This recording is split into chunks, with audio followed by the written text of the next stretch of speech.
দেখো বন্ধুরা, পুঁই শাক চচ্চড়ি করবো। তা মেয়ের জন্য আগে তুলে রাখবো, তারপরে মাথাটা দিয়ে দেবো পুঁই শাকে। এদিকে হচ্ছে চচ্চড়ি। তা মাথাটা ভালো করে একটু ভেজে নিই, আর লাস্টে ডিমের মামলেট করবো। ওর জন্য আমি তো মাছ খাবে না, মানে আমার জ্বালাতনের আর শেষ নেই। ভাগে ভাগে রান্না করতে করতেই দিন শেষ। ফেসবুকে সময় দেবো কখন। ছাকা তেলে ভালো করে ভেজে নিয়েছি মাথাটাকে। এবার মাছগুলো ভেজে নেব।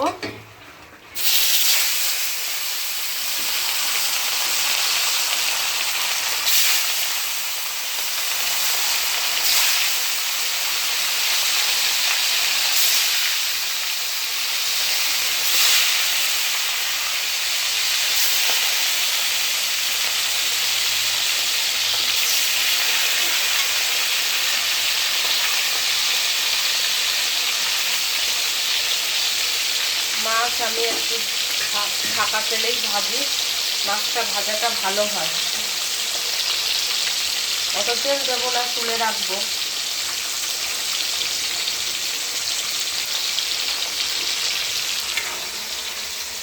কুমড়ো আলু দিয়ে মূলো দিয়ে একটু তরকারি করছি।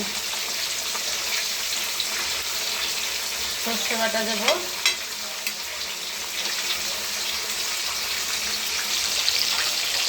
পুঁইশাকের সর্ষে বাটাটা দিয়ে দিই। সর্ষে বাটা দিয়ে দিয়েছি। চচ্চড়িতে একটু সর্ষে বাটা দিলে অন্যরকম খেতে লাগে।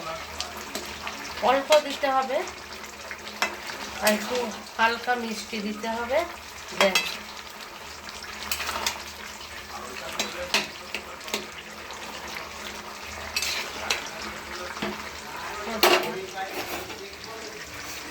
মাছটা একটু উল্টে দিই।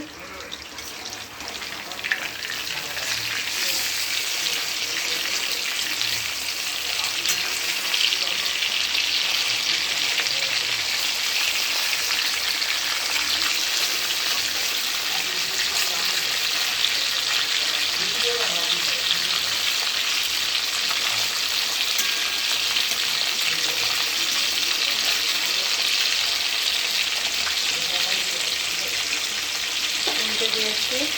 পুঁই শাকে দেবো, মাছের মাথাগুলো একটু ভেঙে নিই।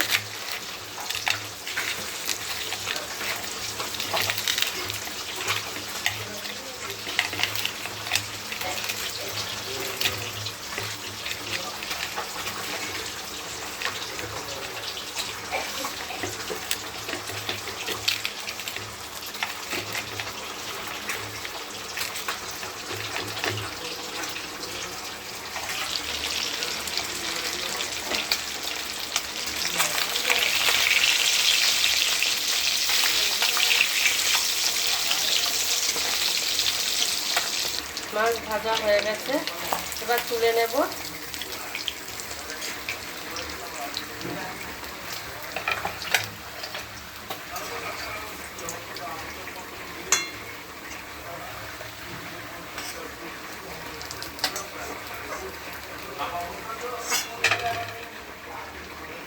তেল দেবো না, তুলে রাখবো।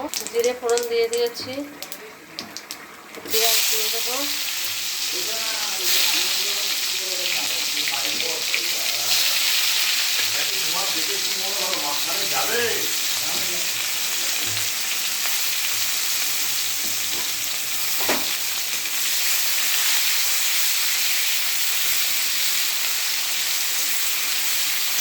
কলের মিস্ত্রি এসেছে, কলটার যে কী হয় মাঝে মাঝে মোটর জল উঠছে না, তার জন্য মিস্ত্রি রেখেছে।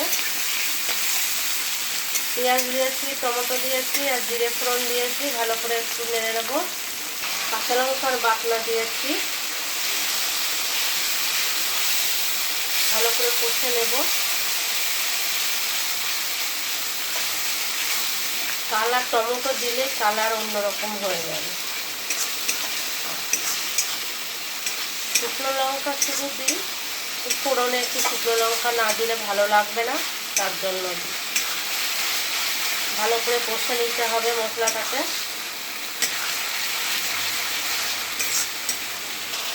ভালো করে কষে নিতে হবে যেন কাঁচা গন্ধটা না থাকে।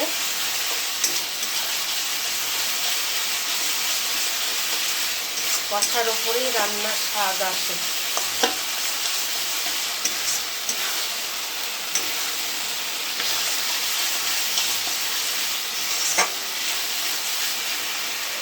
এবার কষা হয়ে গেছে, আলুগুলো দিয়ে দেব।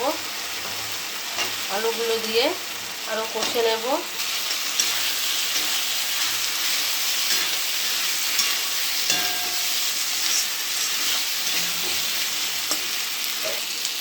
কষা হয়ে গেছে, এবার জল দিয়ে দেব।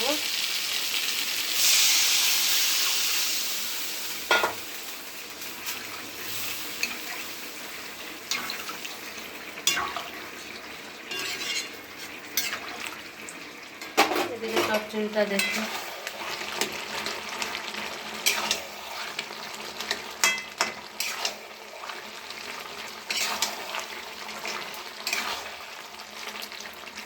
কত সুন্দর হয়েছে চচ্চড়িটা। আর শুকাবে,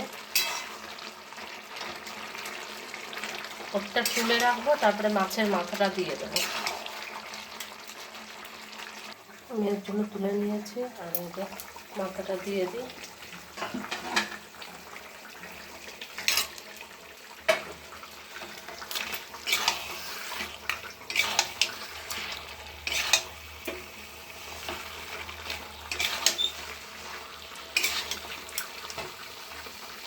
মাছগুলো দিয়ে দিলাম। অনেক বড় হয়ে যাচ্ছে ভিডিওটা, এই পর্যন্ত থাকলো। সবাই ভালো থেকো, সুস্থ থেকো, টাটা।